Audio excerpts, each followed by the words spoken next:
Radhe Radhe everyone, তোমরা কেমন আছো? আশা করছি সবাই ভালো আছো, আর আমরাও খুব ভালো আছি। তো পার্লারে গেলাম সাজুগুজু করতে, কারণ দিনটা ছিল অংশুর বাবার ছোটোবেলার বন্ধুর রিসেপশন। তো যেহেতু সবসময় অংশুর পাপা বাড়িতে থাকে না, কাজের সূত্রে যেহেতু বাইরেই থাকে, তো কোনো অকেশান পেলে আর যদি অংশুর পাপা বাড়িতে থাকে তাহলে অংশুর পাপার মন মতো সাজারই চেষ্টা করি আমি। তো ওর সিলেক্ট করা ড্রেসটাই পরে নিলাম আর পার্লারে গিয়ে বেশ সুন্দরভাবে সেজে গুজেও নিলাম। তো আমার বিয়ের পরেও প্রায় 5-6টা বিয়ে গেছে, সব ক্লোজ রিলেটিভই ছিল, যেমন আমার পিসির ছেলে, মানে পিসতো দাদা, মাসতো ভাই বোন, এদের বিয়ে গেছে। আর কিছুদিন আগেও তো মাসতো ভাইয়ের বিয়ে ছিল, কিন্তু সেখানে কোনোটাই অংশুর পাপা অ্যাটেন্ড করতে পারেনি, যেহেতু বাড়ি ছিল না। কিন্তু এবার অংশুর পাপার দুটো ছোটোবেলার বন্ধুরই একদিনেই বিয়ে ছিল। তো ভাবা হচ্ছিল যে কোন বিয়ে, মানে কোন বন্ধুর বিয়ে ছেড়ে কোন বন্ধুর বিয়েতে যাওয়া হবে। তো যাই হোক, কিন্তু রিসেপশান ছিল কিন্তু দুটো আলাদা দিনে, তাই দুটো রিসেপশানেই অ্যাটেন্ড করতে পেরেছিলাম আমরা। তো এরপরে আমি রেডি হয়ে বাড়ি চলে আসলাম, আর এসে দেখি না ছেলে না তার বাবা, দুজন আর কেউই রেডি হয়নি। আর ওইদিকে আমাকে ফোন করে করে শুধু তাড়া দিচ্ছিল যে লেট হয়ে যাচ্ছে, তাড়াতাড়ি আসো, কখন যাব। তো যাই হোক, এরপর আমরা চলে আসলাম ম্যারেজ হলে, আর ম্যারেজ হলেতেই রিসেপশন পার্টিটা হচ্ছে। আর দেখো গেটটা কি সুন্দরভাবে সাজিয়েছে, দুদিকে দুটো সিঁদুর কৌটো রয়েছে বড় সাইজে, বেশ ভালোই লাগছিল। এরপরে পিয়াদিরা আসলো আর তাদের সঙ্গেই আমরা চলে গেলাম। তো চারদিকটা না খুব সুন্দরভাবেই সাজিয়েছিল, ফুল দিয়ে আলো দিয়ে ভালো সুন্দর ডেকোরেশন করেছিল, ভালোই লাগছিল। এরপরে পিয়াদি আর আমি দুজনে মিলে সবার সঙ্গে একটু দেখা সাক্ষাৎ করলাম, একটু গল্প গুজব করলাম আর কিছু ভিডিও বানালাম।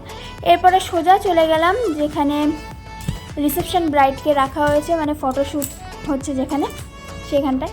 তো সেই জায়গাটাও দেখো খুব সুন্দরভাবে সাজিয়েছে। আর এই প্রথম না এই ম্যারেজ হলে আমরা অনেকবার এসেছি, ইভেন আমার রিসেপশানও এই ম্যারেজ হলেই হয়েছিল। কিন্তু দেখো এই যে জায়গাটা রয়েছে, এটা সবসময় মানে যতবার এসেছি মানে বন্ধই থাকে, লাইটিংটা হয়, কিন্তু এইবারই দেখছি এই জায়গাটাকেই সুন্দরভাবে সাজিয়ে এখানেই ফটোশ্যুট হচ্ছে। আর কি সুন্দর একটা গণেশজির মূর্তিও ছিল, বেশ ভালো লাগছিল। আর তো সেখানে অনেকের সঙ্গে দেখা হয়ে গেল, তাদের সঙ্গে একটু গল্প গুজব করলাম, করে আমরা চলে গেলাম সোজা খাওয়া দাওয়ার জায়গায়, খাওয়া দাওয়া বলতে স্ন্যাক্সের দিকটায়।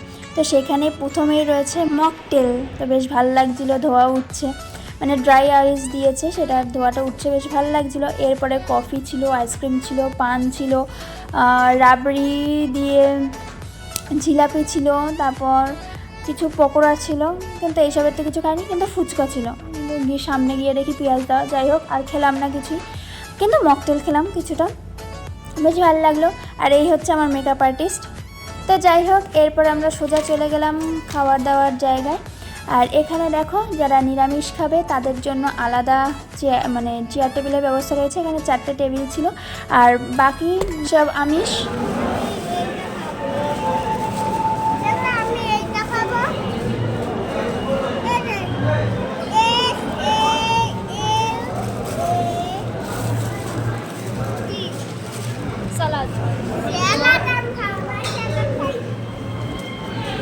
তো মেনু কার্ডে অনেকগুলো মেনু ছিল, কিন্তু সত্যি কথা বলতে মকটেল খেয়ে নিয়েছিলাম 2-3 গ্লাস, এরপরে আর খিদে তেমন ছিলই না।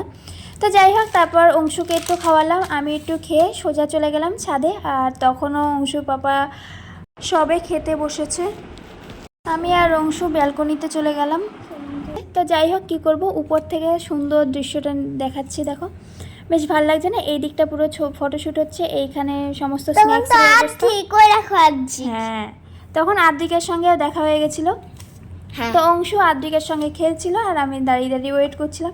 এরপরে সবার খাওয়া দাওয়া হয়ে গেল, বাড়ি আস্তে আস্তে তখন বাজে প্রায় 12:30। তো যাই হোক, এবার বাড়ি চলে আসলাম।